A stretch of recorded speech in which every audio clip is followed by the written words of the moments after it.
नमस्ते। आज 27 सितंबर है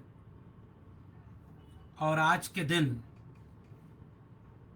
दो वैचारिक पुरखों को याद करने का दिन है और आज लाइव आकर के मेरा मन है कि मैं आपसे बातचीत करूं, अपने मौजूदा वक्त से थोड़ा पीछे जाकर, थोड़ा अतीत को याद करते हुए और थोड़ा अपने विरासत को याद करते हुए, वैचारिक विरासत को याद करते हुए। थंबनेल देख करके, विषय देख करके आपको एक बुनियादी अंदाजा हो गया होगा कि हम आज किसे याद करने जा रहे हैं। आज का दिन अपने पूरे विरासत में बहुत महत्वपूर्ण दिन है।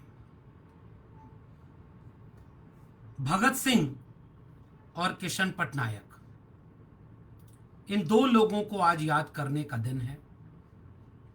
मैं चाहूंगा, मेरी गुजारिश आप लोगों से ये होगी कि आप इन दोनों के बारे में जो कोई सवाल हो, आपके विचार हो, आप कोई नई बात साझा करना चाह रहे हो तो कमेंट बॉक्स में साझा करते जाइएगा।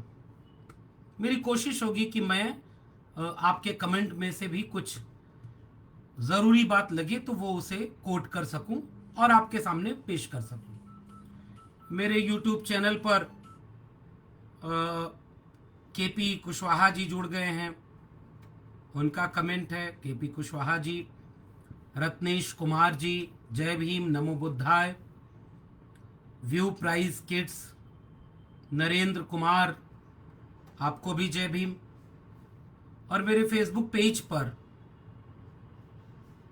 मनीष कुमार, प्रभुराम बाबू, महेश अहिरवार जी, अरुण कुमार यादव, दीपक पासवान, संतोष, आप सब लोगों के तमाम कमेंट्स आने शुरू हो गए हैं और मैं चाहूंगा कि आप लोग और लोग जो जुड़ रहे हैं वो लोग भी कोई सवाल, कोई विचार, भगत सिंह और किशन पटनायक, इन दो लोगों को आज हम याद करेंगे।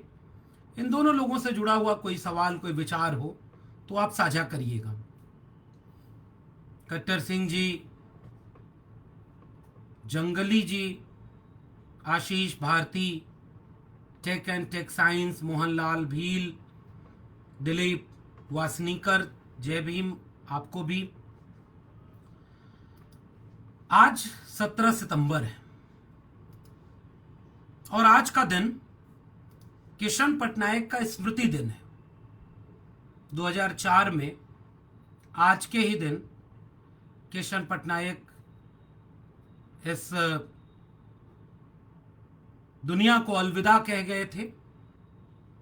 भगत सिंह के जन्मदिन को लेकर के दोनों तारीख चलती है। कुछ लोग 27 सितंबर को ही भगत सिंह का जन्मदिन मानते हैं और कुछ लोग 28 सितंबर को। तो आज किशन पटनायक जी के साथ मेरा मन हुआ कि मैं दोनों लोगों को याद करूं, भगत सिंह को भी और किशन पटनायक को। आप लोगों के पास मौजूदा वक्त की ढेर सारी खबरें हैं। कहीं चुनाव हो रहा है तो कहीं कुछ चुनौतियां हैं।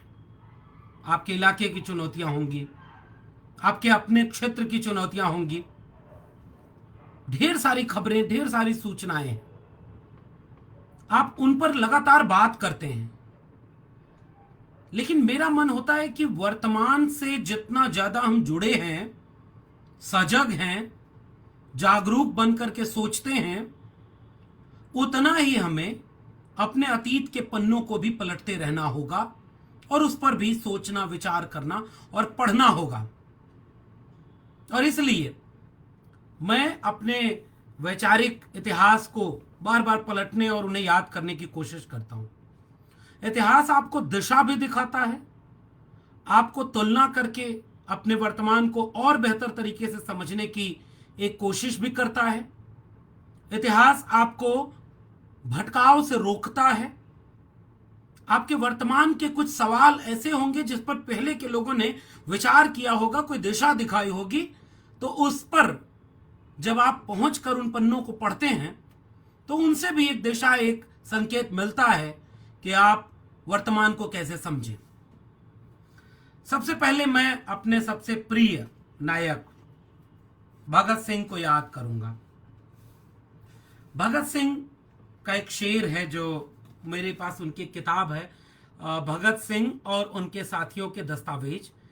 जगमोहन सिंह जी जो उनके अपने परिवार के थे, और चमन लाल जिन्होंने भगत सिंह पर बहुत काम किया है, उन पर भी उनकी ढेर सारी किताबें हैं, वो भी आपको पढ़नी चाहिए।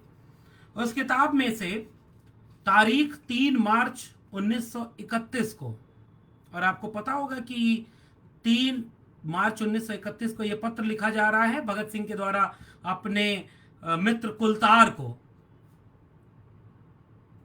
आप मित्र कह लें, परिवार का व्यक्ति कह लें। और उसी मार्च 23 को भगत सिंह को फांसी दे दी जाती है। भगत सिंह लिखते हैं, आज तुम्हारी आंखों में आंसू देखकर बहुत दुख पहुंचा, आज तुम्हारी बातों में बहुत दर्द था, तुम्हारी आंसू मुझसे सहन नहीं होते। बरखुरदार हिम्मत से विद्या प्राप्त करना और स्वास्थ्य का ध्यान रखना। अपने परिवार के एक सदस्य को भगत सिंह कैसे याद करते हैं, और उस मुश्किल उस इतिहास को आज आपको समझने और पढ़ने की जरूरत है। हौसला रखना, और क्या कहूं, और 4 शेर भगत सिंह लिख रहे हैं। उसे यह फिक्र है हरदम नया तर्जे जफा क्या है, हमें यह शौक है देखें सितम के इंतहा क्या है। लोग पूछते हैं, अंग्रेज दबाव डालते हैं कि बताओ तुम्हारे दोस्तों का क्या अगली योजना है, क्या साजिश है। उन्हें यह फिक्र है हरदम नया तर्जे जफा क्या है, क्या नया प्लान है तुम लोगों का, बताओ। और हमें यह शौक है देखें सितम की इंतहा क्या है, कितना जुल्म, कितना सितम आप हमारे ऊपर ढा सकते हो। भगत सिंह फांसी चढ़ गए। मैं अभी आखिरी पत्र 22 मार्च 1931 को वो लिख रहे हैं, उसको भी अब पढ़ने जा रहा हूं। और फिर याद करिएगा आज के अपने वर्तमान को कि लोग ऐसे लोगों को अब नायक बना रहे हैं जिन्होंने अंग्रेजों से माफी मांगना शुरू कर दिया। वो जेल में थे, वो काला पानी की सजा झेल रहे थे, वो अमानवीय सजा थी, मगर भगत सिंह सब कुछ सहते हुए भी माफी कभी नहीं मानी। दहर से क्यों खफा रहें, चरख का क्यों गिला करें, सारा जहां अदू से ही आओ मुकाबला करें। एक हिम्मत देता नौजवान, 23 साल की उम्र, और इतना कुछ लिख गए कि आज आप उन्हें पढ़ते हुए ये सोचेंगे कि वो कितना अलग विचार था उनका। कोई दम का मेहमा हूं अहले महफिल, चरागे सहर हूं बुझा चाहता हूं, हवा में रहेगी मेरे ख्याल की बिजली, ये मुश्ते खाक है फानी, रहे रहे न रहे। भगत सिंह किस पीड़ा से, किस चीज से, क्या महसूस करके ये लिख रहे थे। अच्छा रुखसत, खुश रहो अहले वतन, हम तो सफर करते हैं, हिम्मत से रहना, नमस्ते तुम्हारा भाई भगत सिंह। अपने परिवार, अपने दोस्त, अपने भाई को भगत सिंह कैसे लिख करके एक हिम्मत देने का काम कर रहे हैं। और हम आज की चुनौतियों और मुश्किलों में इतने घबरा जाते हैं, या तो हम सिद्धांतों से समझौता करके अपने वैचारिक प्रतिपक्षी के यहां चरण वंदना में लग जाते हैं कि मुझे नौकरी मिल जाए, मेरी नौकरी बच जाए, मेरा केस मुकदमा रुक जाए, बुलडोजर न चल जाए। वो डराने वाले जालिम तो हर दौर में रहे ना।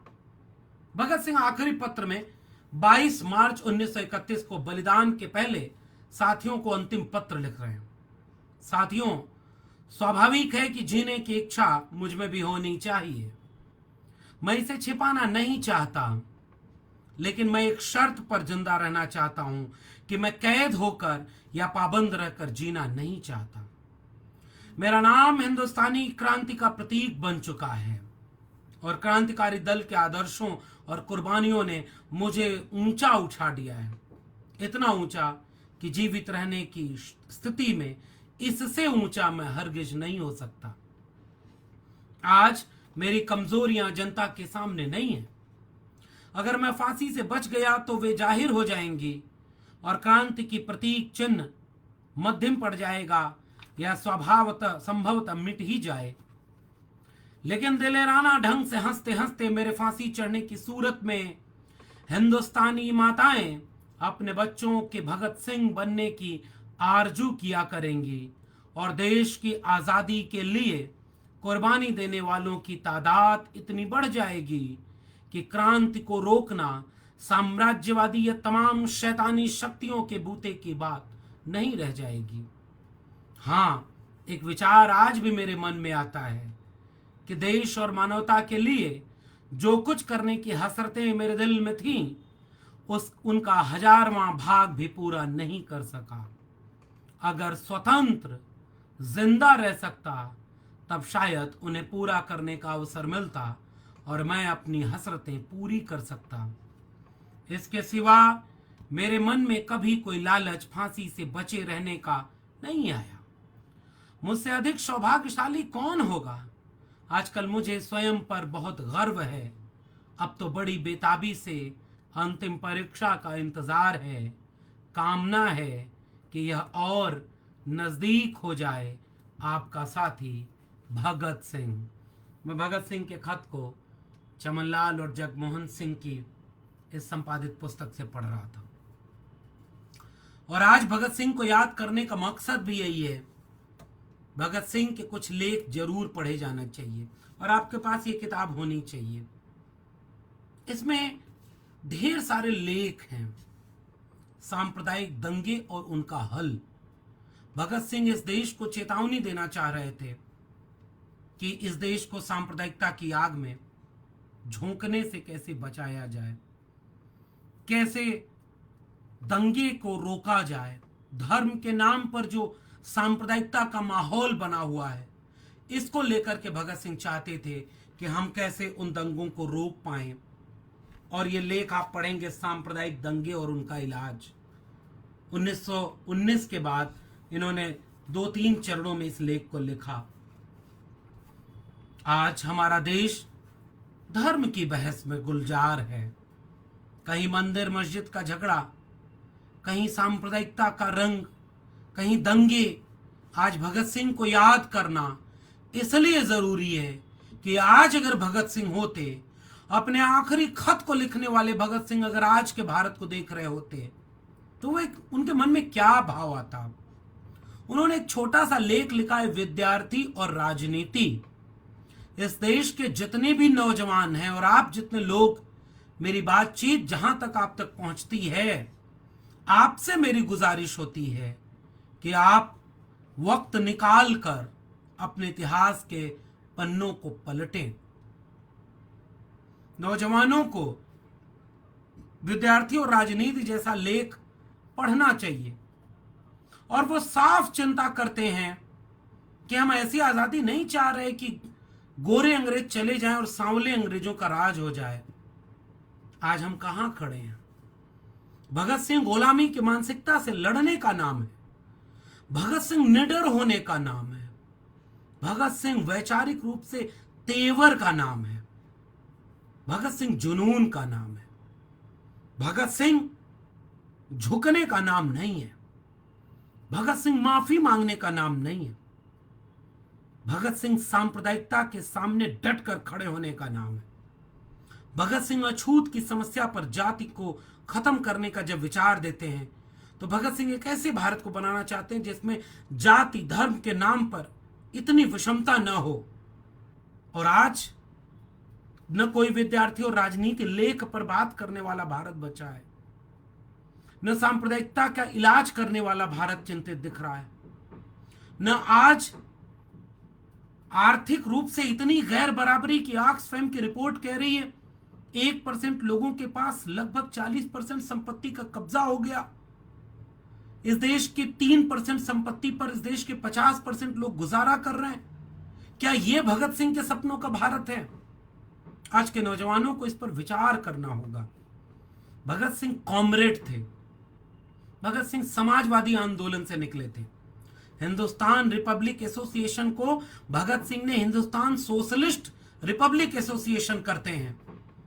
और आज भारत के संविधान में से समाजवादी और पंथ निरपेक्ष, सोशलिस्ट और सेकुलर शब्द को निकालने की कवायद चल रही है।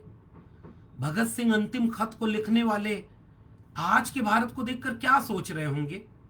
क्या यही भारत बनाने के लिए उन्होंने अपनी कुर्बानी दे दी? मेरे लिए भगत सिंह को याद करना निडरता को अपने भीतर थोड़ा सा भरने जैसा है, क्योंकि डर हम सबको लगता है। हम सब डरते हैं केस मुकदमों से। हम सब डरते हैं अपनी नौकरी न मिलने या नौकरी खो जाने से। हम सब डरते हैं किसी झूठे मुकदमे में फंसाकर जेल में डाल दिए जाने से। हम सब डरते हैं बुलडोजर चला दिए जाने से। हम सब डरते हैं सांप्रदायिकता की आग में झुलस जाने से। और जब जब डरते हैं तब तब भगत सिंह जैसे लोग अपने किताबों, अपने विचारों से हमें ताकत देते हुए नजर आते हैं। इसलिए कई बार इतिहास के पन्नों को पलटना चाहिए। आज माफी मांगने वाले लोगों को ग्लैमराइज करके राष्ट्र नायक बनाने का दौर है। धर्म के नाम पर आग लगाने का दौर है। जाति के नाम पर वैमनस्य फैलाने का दौर है। शिक्षा को पूंजी के हाथों में गुलाम कर देने का दौर है। संपत्ति को थोड़े से ताकतवर लोगों के हाथों में संकेंद्रित करके ढेर सारी आबादी, 80 करोड़ आबादी को 5 किलो अनाज पर गुलाम बना देने का दौर है। क्या इसी दिन के लिए भगत सिंह ने कुर्बानी दी? और आज के नेता आज के सांप्रदायिकता को टूल बना करके सदन में खड़े होकर के एक मुसलमान को आतंकवादी कहने का दौर है। आज का वक्त झूठ बोलने का दौर है। आज का वक्त कुछ भी कर लो, कुर्सी मिल जाए, कुछ भी कर लो, चुनाव जीत जाए, इसका दौर है। और ऐसे भारत को देखते आज भगत सिंह तो क्या सोच रहे होते? उनके इंकलाब के नारे का क्या हुआ? ठीक बात है, वो बहुत बड़े लोग थे।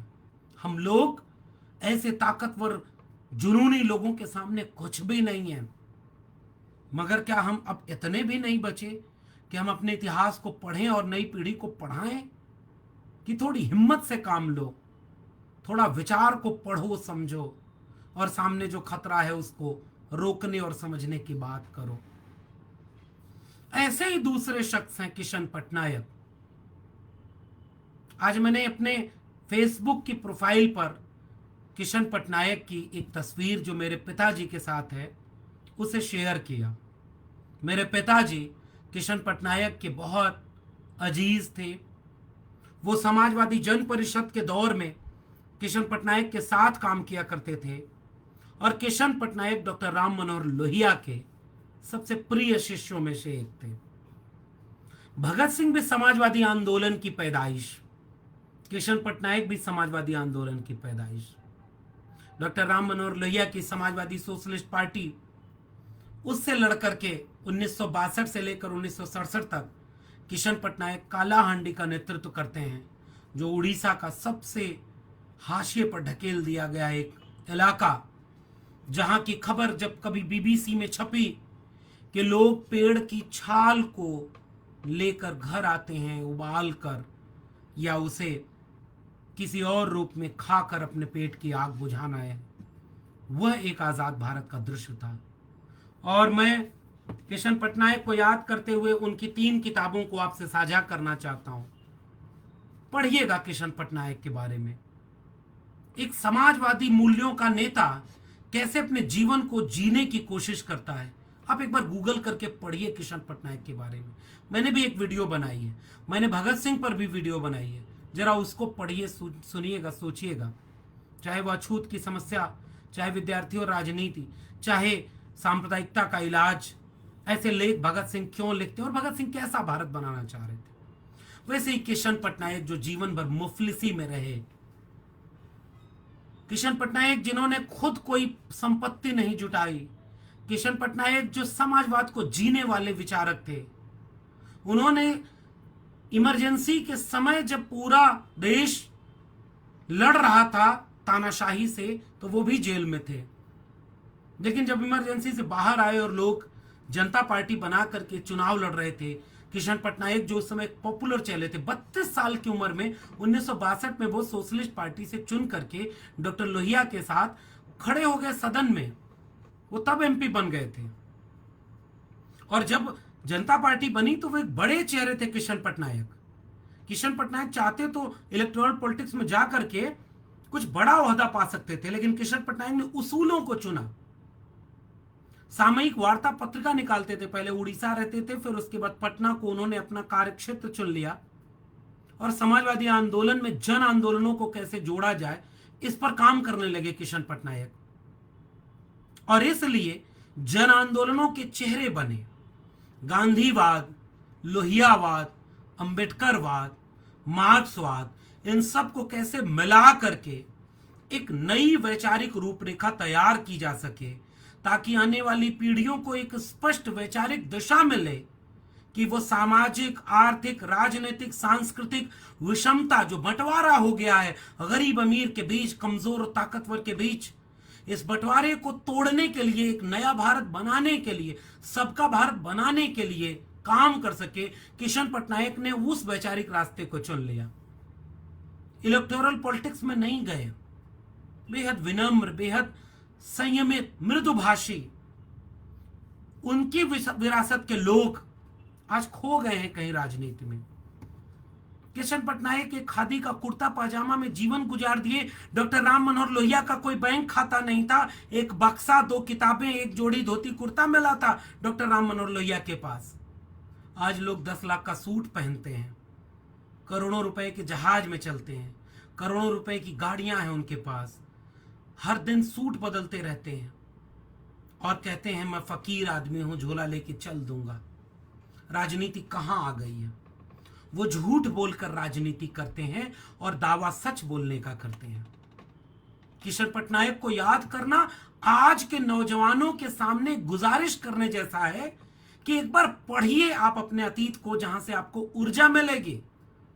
किशन पटनायक ने किताब लिखी है भारत शूद्रों का होगा। मैं रिकमेंड करता हूं कि इस किताब को सबको पढ़ना चाहिए। भारत के गरीब, कमजोर, मजलूम, यानी वर्ग संघर्ष और जातिगत संघर्ष, इस पर एक बेहद सटीक टिप्पणी किशन पटनायक की अरविंद मोहन जी के संपादन में यह पुस्तक आई है। और यह किताब डॉक्टर किशन पटनायक जी के लेखों का संकलन है। 2 राष्ट्रीय संकट और शूद्र शक्ति का उभार। किशन पटनायक कह रहे हैं कि बहुजन आंदोलन मजबूत होगा, हाशिए पर ढकेल दी गई अस्मिताएं मजबूत होकर अपनी हिस्सेदारी का सवाल करेंगी। और आज लोग हिस्सेदारी का सवाल करने के लिए जब जाति जनगणना का सवाल करते हैं तो जाति बताने वाले लोग जाति जनगणना का विरोध कर रहे होते हैं। किशन पटनायक की इस किताब को पढ़ना चाहिए। वैश्विक संकट क्या है, उदारवाद का संकट क्या है, विकास का नया मॉडल क्या होगा जिसमें बड़ी बड़ी कंपनियों को सारी पूंजी दे दी जाए और छोटे हस्तशिल्प, कुटीर उद्योगों को तबाह कर दिया जाए। ऐसे विकास के मॉडल को खतरा बताते हुए, एक बीच का रास्ता निकालते हुए विकास के नए मॉडल पर काम करते हैं किशन पटनायक। और आज आप देख रहे हैं पूरा देश 2 लोगों के हाथों में बेचा जा रहा है। इसलिए किशन पटनायक को याद करना जरूरी है। नौजवानों, एक बार पढ़िएगा किशन पटनायक को, वहां से आपको एक दिशा मिलेगी। क्योंकि आज आप व्हाट्सएप, फेसबुक, रील्स की दुनिया में हैं तो आपको तुरंत सब कुछ चाहिए, और जो शोर में सबसे ज्यादा सुनाई दे आप उसे ही सच मान लेते हैं। और आप डर जाते हैं कि अब तो इन्हीं का दौर है साहब, अब तो संविधान भी यही बदलेंगे, अब तो बुलडोजर भी यही चलाएंगे, केस मुकदमा लेकर हमें जेल में डाल देंगे, और हम इस डर से चुप हो जाते हैं। मुझे लगता है कि हमारा नागरिक धर्म यह कहता है कि हम अतीत से हिम्मत लें और किशन पटनायक की इस किताब को पढ़ें कि किशन पटनायक क्यों कह रहे हैं कि भारत शूद्रों का होगा। ये मेरा रिकमेंडेशन है। राजकमल प्रकाशन से ये पुस्तक आई हुई है, सेतु प्रकाशन से, माफ कीजिएगा, सेतु प्रकाशन से यह पुस्तक आई हुई है। आप गूगल करके इस पुस्तक को मंगा सकते हैं। दूसरी पुस्तक एक है किसान आंदोलन, दशा और दिशा। ये किशन पटनायक की पुस्तक है। इस देश के गरीब, कमजोर, मजलूम को कैसे मुख्य धारा में लाया जाए और कैसे सबको बराबर की भूमिका लगाई जाए, इसके लिए किशन पटनायक किसान आंदोलन और उसकी दशा और दिशा, यह पुस्तक राजकमल प्रकाशन से आई है। आप इसे भी गूगल करके मंगा के पढ़ें। बड़े बड़े किसान आंदोलन जो उस समय महेंद्र सिंह टिकैत का आंदोलन था, शरद जी का आंदोलन था महाराष्ट्र में, और तमिलनाडु में किसान आंदोलन था। वामपंथी मार्क्सवादी लोग कह रहे थे कि बड़े किसानों का आंदोलन है, इस आंदोलन से कुछ हासिल नहीं होने वाला, ताकतवर किसानों का आंदोलन है, गरीब किसानों का कोई आंदोलन नहीं। किशन पटनायक उस समय कैसे किसान आंदोलन को एड्रेस कर रहे होते हैं, और एक बीच का रास्ता निकालते हुए किशन पटनायक ये कह रहे हैं कि किसान में जो बड़ी जोत छोटी जोत है उसकी समस्याएं कई जगह एक हैं, कई जगह अलग है।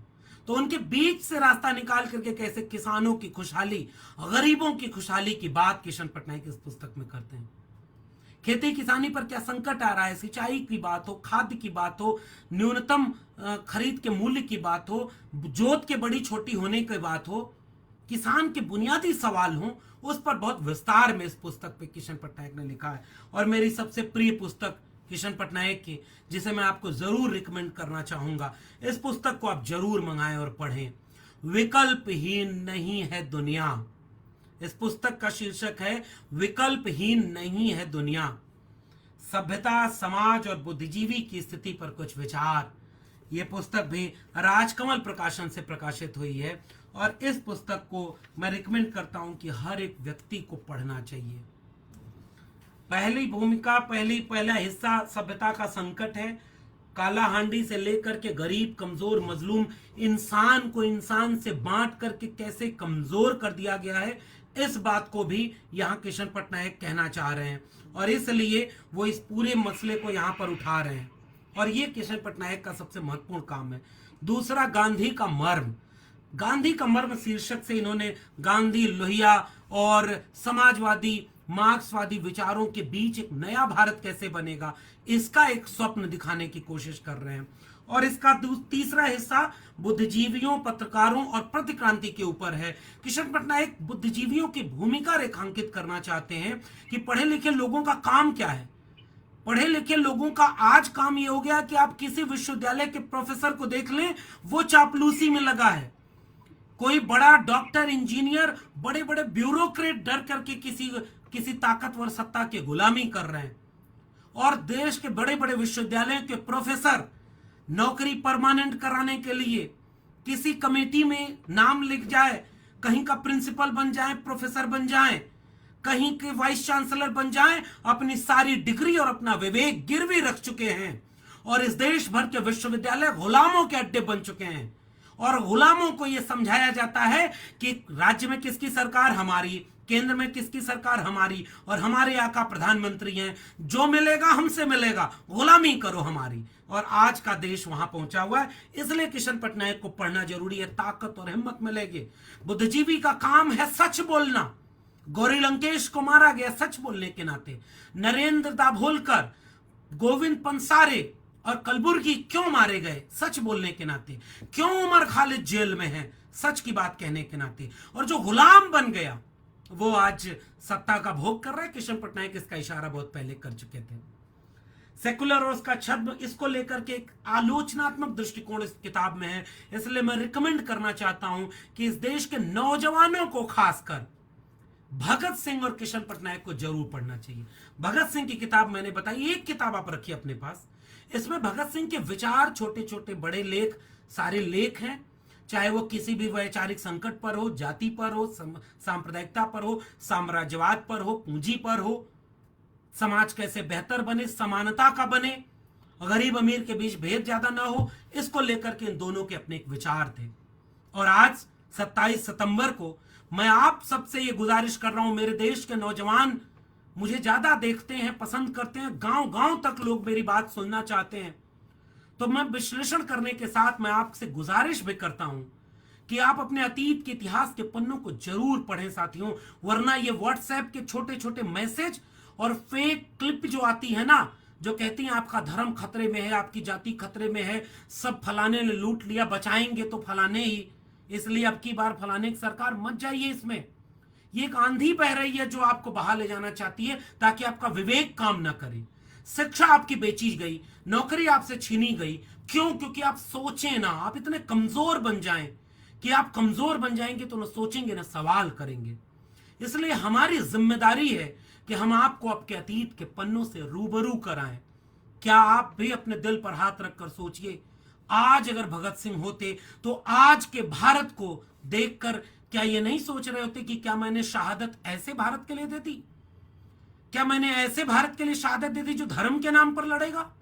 पाखंड और अंधविश्वास फैलाएंगे लोग। हमने जिसे कुर्बानी देकर के जिस आजादी को हासिल किया, वो आज इस तरह से हमारे लोगों को गुलामी में तब्दील करेगा। और आज इसलिए हमें याद करने की जरूरत है। मैं आपसे ये याद करना चाहता हूं कि आप एक बार याद करके देखिए, किसने आपको बताया किशन पटनायक के बारे में? कौन आपसे बात करता है? कौन आपको ये सब बात कहने और देखने की बात आज बताने वाला है? आज तो अंधविश्वास की आंधी चली है। इसलिए मेरी गुजारिश है, ऐसे एक बिस्मिल की कविता के साथ, बिस्मिल अजीमाबादी की इस कविता जो आप सुने होंगे, इससे आपको अपना पैगाम देना चाहता हूं। ऐ शहीदे मुल्क मिल्लत, मैं तेरे ऊपर निसार, ले तेरी हिम्मत का चर्चा गैर की महफिल में है। वाए किस्मत पांव की ऐ ज़ोफ कुछ चलती नहीं, कारवां अपना अभी तक पहले ही मंजिल में है। रहबरे राहे मोहब्बत रह न जाना राह में, लज्जते सहरा नवर्दी दूर ये मंजिल में है। आज फिर मक्तल में कातिल कह रहा है बार बार, आज फिर मक्तल में कातिल कह रहा है बार बार, आए वो शौके शहादत जिनके दिल में है। आज पुकार रहा है ये देश, आज पुकार रहा है कि जिनके दिल में शौके शहादत है, आए वो सामने, जिन्हें नाज है इस हिंद पर, जो बचाना चाहते हैं, जिन्हें मोहब्बत है इस देश से। जरा भगत सिंह को पढ़ें और किशन पटनायक को पढ़ें और देखें कि आपका देश किस रास्ते जा रहा है। आपको बुला रहा है। आज फिर मक्तल में कातिल कह रहा है बार बार, आए वो शौके शहादत जिनके दिल में है। मरने वालों आओ अब गर्दन कटाओ शौक से, ये गनीमत वक्त है खंजर काफी कातिल में है। माने इज़हार तुमको है हया हमको अदब, कुछ तुम्हारे दिल के अंदर कुछ हमारे दिल में है। वक्त आने दे दिखा देंगे तुझे ए आसमां, हम अभी से क्यों बताएं क्या हमारे दिल में है। अब न अहले वलवले हैं और न वो अरमानों की भीड़, सिर्फ मिट जाने की चाहत, सिर्फ मिट जाने की हसरत एक दिले विस्मिल में है। सरफरोशी की तमन्ना अब हमारे दिल में है, देखना है जोर कितना बाजुए कातिल में है। मैं उम्मीद कर रहा हूं कि मेरे देश के नौजवान इस बात को सुनेंगे। मेरे नौजवानों में से शिवांशु यादव कह रहे हैं कि पैसा कहाँ है। आप जिस इंटरनेट से मुझे लाइव देख रहे हैं, गूगल करके इसी इंटरनेट पर पढ़ाई कर लीजिए। बहाने से कुछ नहीं होगा मेरे दोस्त। किताब नहीं खरीद सकते तो मानता हूं कि हो सकता है किताब आप न खरीद पाए, गूगल करके पढ़ाई तो कर सकते हैं। सुनील साहू जी जय भीम, आशीष एकेडमी जी जय हिंद, महेंद्र साहू जय संविधान, महेंद्र साहू जी आपको भी धन्यवाद, आर एस सिद्धार्थ जी बहुत धन्यवाद, धर्मेंद्र मीणा जी, करण प्रताप सिंह जी भगत सिंह को याद कर रहे अमर रहें, और तमाम लोग जो मेरे इस YouTube चैनल पर जुड़े, मैं उन सब का शुक्रिया अदा कर रहा हूं। फेसबुक पेज पर ढेर सारे लोग जुड़े, और मैं उम्मीद करता हूं कि आज भगत सिंह और किशन पटनायक को याद करते हुए जितने विचार को मैंने इशारे में बताया, मैंने कुछ नहीं बताया अभी भगत सिंह और किशन पटनायक के बारे में, मैंने केवल एक ट्रेलर, एक संकेत किया है। और गुजारिश कर रहा हूं नौजवानों से, पढ़ें, ठहरें, विचार करें इससे पहले कि विचार करने लायक भी न बचें। आप हमारी बात सुने, बहुत बहुत धन्यवाद। इनकलाब जिंदाबाद।